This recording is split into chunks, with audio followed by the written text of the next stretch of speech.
stories with characters that they can relate to with apt reading levels. So toddlers can only be attentive for like 1 to 2 minutes and just for their favorite little characters. So, characters that they like. So, these stories that I was talking to you about, like I've written them. Kids love good visuals. Kids love, relatability. Kids love funny stories. If the stories are funny and bedtime. So, actually, there's a lot of research on how bedtime stories can reduce stress in kids. It also improves co-regulation and it reduces stress. So you can start reading bedtime stories to your kid now, right now. Like you'll have a calmer kid. Yeah. And not just stories about emotions and all. It's just the parent-child interaction at night in a very vulnerable, intimate space helps co-regulation and helps, create a safe space for like talking about anything. So bedtime stories are great.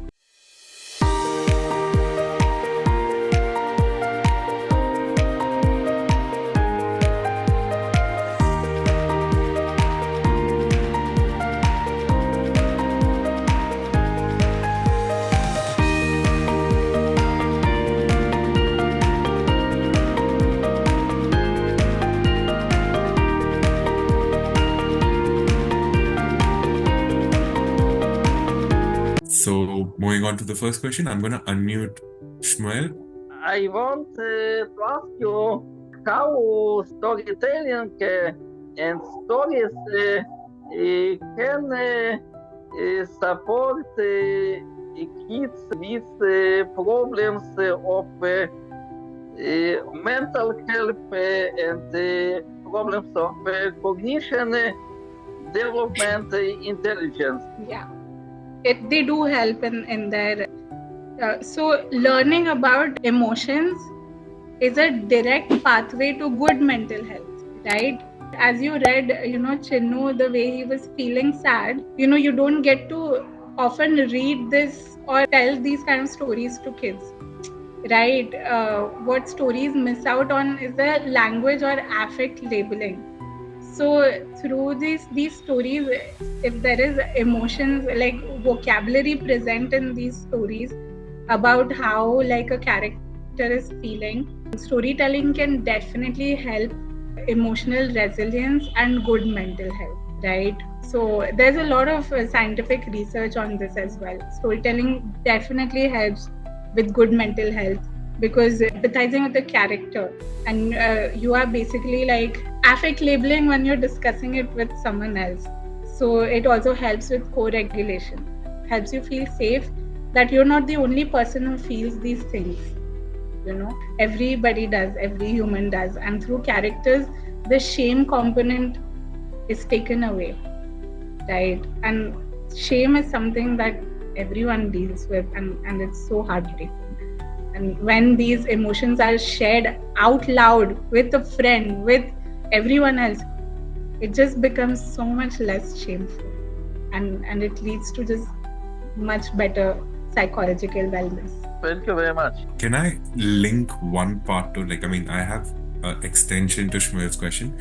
Do you think I just feel like maybe better emotional regulation will help you have better cognitive capabilities or cognitive skills. Is that correct? Yeah, cognition is basically how you think and how you reason. So with affect labeling, so where cognition is in the brain, our prefrontal cortex. That's where cognition happens. Okay, so if the amygdala is regulated by the prefrontal cortex, the reasoning improves, right? It leads to better cognitive skills, better decision making, better strategizing, and overall like good career and good academic career. There are so many students where sometimes because I've been a good student, but I remember my 11th standard I scored such low test scores, and my teachers and my parents and friends were not able to believe why. It was because I was struggling so much with anxiety. And Dr. Venkat Iyer is here. He is the one who treated me. He's the first person who we went to. It's because I was feeling this anxiety for the first time. And I was having so many panic attacks. And my test scores dropped. My cognitive skills also dropped at that time. So yeah, like it definitely leads to better cognition if you have good emotional regulation skills. That's great. Thank you. A question from Pooja Chauhan. How can we control what is being taught in schools? Because even teachers sometimes create competition and insult the child, even the comparisons. I don't know if I'm qualified to say this, but if you've heard about the locus of control, you cannot, this is something that's outside of you as a parent. You can only advocate, right? And if that school is still the same way, if the teachers are still creating these unhealthy dynamics, then you need to, what you can control is you can choose a better school for your kid, is what I can tell you to do. Because there are some things that we can try, but then there are some things that are out of our control, you know, and if we go and control that, it becomes a little bit sad for us because we were not able to control it. So yeah, but yeah, like this is just a educational guess. This is not a qualified answer from a psychologist. I think this is something that you can also discuss with a qualified school psychologist, school counselor, or approach it directly with the principal. So, yeah. Okay, there's a question from Bhumika Agarwal. How to make a child understand about sharing the things with others, especially when they're very possessive about their things? Again, model it for them. You share things with others. You show them. Tell them stories about sharing. Make sharing a normalized concept in your home. Use the word sharing, right? And sometimes also note the context, right? Sometimes a child might not want to share things, and that's okay. You know, something that's yours is yours. Sometimes I don't share my earrings with anyone. These are my earrings. I don't want to give them. So do what makes your child feel in control.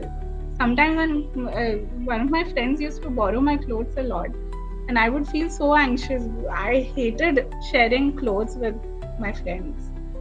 And my other friend Gaurang would like just give away his clothes to all his friends. I still have 3 of his t-shirts because he shared them with me. So yeah, like there are people who like to share, there are people who don't like to share personal items. So it's okay. It's just the child's temperament, you know. They wouldn't want to share them. Yeah. Thank you. There's a question from Miss Priya. My query, ma'am. My 3-year-old doesn't give time to pause and label his emotion. When he starts crying, he cries for too long, and he will be stubborn to get what he wants. How to handle the stubborn nature of a child? See, if you can't control it during the outburst, it's okay to tell them a story maybe afterwards. You know, tell them what happened to them. You know, talk about these big feelings. So once they're done crying, don't control the crying, you know, don't try to stop them, like, because parents feel very anxious when the child is crying. So make sure you are first a little calmer, you know, and with a calm voice, tell them it's okay. And then later on, once they have finished crying, tell them a story about Chinnu, you know, or tell them a story about these big feelings that they feel. You know, probably tell them that when I was your age, I used to feel the same. So then when you tell them, oh, I used to feel the same, Mama feels the same thing, or Papa feels the same thing, like he felt the same thing when he was younger. So I'm not crazy. This is very normal, right? Normalize toddler crying. It's okay, all toddlers cry and they have very big emotions.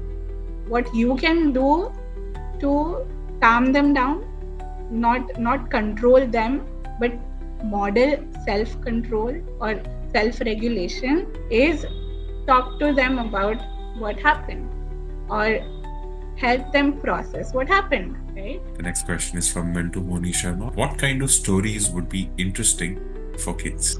Stories with characters that they can relate to with apt reading levels. So toddlers can only be attentive for like 1 to 2 minutes and just for their favorite little characters. So, characters that they like. So these stories that I was talking to you about, like I've written them. So my stories are also good for your kids. So we have like very well illustrated stories. Kids love good visuals. Kids love, relatability. Kids love funny stories. If the stories are funny and bedtime. So actually there's a lot of research on how bedtime stories can reduce stress in kids. It also improves co-regulation and it reduces stress. So you can start reading bedtime stories to your kid now, right now. Like you'll have a calmer kid. Yeah. And not just stories about emotions and all. It's just the parent-child interaction at night in a very vulnerable, intimate space helps co-regulation and helps, create a safe space for like talking about anything. So bedtime stories are great. I'm a big fan of them, and I've literally like created a company from bedtime stories, and so like an entire story-based company, and stories are the core of our company because that's how important stories are to human beings. Yeah. So my question was that, there are at times, I'm not saying always, but at times that I see signs of suppression of the overwhelming emotion as well. Like, there's a boundary that I feel overwhelmed, we don't want to talk about this, is one thing we can notice. And another thing is not even sharing that I am overwhelmed. So that was actually, how as a parent I should know that, now, like, should I have those 5 minutes and then just check on it, or just agree to what he's saying, or maybe he's just saying it because he wants to suppress it to not make me feel overwhelmed about all the situation, because he's a caring child, see, he's a very understanding child, and that is the reason the question arises as a parent. Yeah, I mean, this is something where I think it takes time to like, this is not like a very fast process. I think we should meet. Yeah, it basically like takes time for them to register this concept. Correct. So like, I can give my example. Okay. I take a lot of breaks from therapy. Like I also seek therapy for my own self, right? So I've done this for years. Starting from Dr. Venkatayar, I've moved like, so this has been like some 12 to 13 years. Since then, I've been like seeking mental health care for emotional regulation. But sometimes I do feel overwhelmed with therapy. So I just leave. And then maybe like after a few months, I get back. Maybe you can just check on it and say me your opinion about it. What I as a parent do is just give time and take time, both. I mean, both of us, it is important to like, give time to certain situation and even take time for myself that, this is where I need to stop as a parent as well. Yeah. Also, like, you can try and create a safe space for your child to place this boundary. Agreed. Yeah. By placing your own boundaries, that as a mother, I'm kind of tired, man. Like, give me some space. You can model that, Correct. So you can take space for yourself. So that'll make your child take space for themselves. And then, don't forget to check on them. Like, maybe like give them kind of a timeline. Okay, when do you want to talk about this? Tomorrow, in a week, or after a month? I do that exactly, and thank you. When you are sharing it as a professional, I feel I'm somewhere near to the good. Yeah. So choice is very important, right? So we were taught a lot of this in speech therapy. Child-directed therapy, where the child kind of chooses the intervention. So what kind of book do you want to read today? This book or this book? Give them a choice. They feel like, oh, my opinion is Validation point respected in came this from room. that. Yeah, my validation point came from that I give him validation that okay, you're not feeling it right now, maybe in a couple of days, but we're gonna talk and sit and talk. Yeah. That's what I do as a parent. I don't know what professional guidance would be. Yeah, this is very good because you are basically helping your child process. Thank you so much for this coming from you at this platform. I feel validated. No, you're an incredible person. Like, thank you for being here. And yeah, I feel validated that you are here. So We are spreading love. That's it. Thank you, Vaibhavi. thank you very much. Thank you so much. Thank you, Apramita.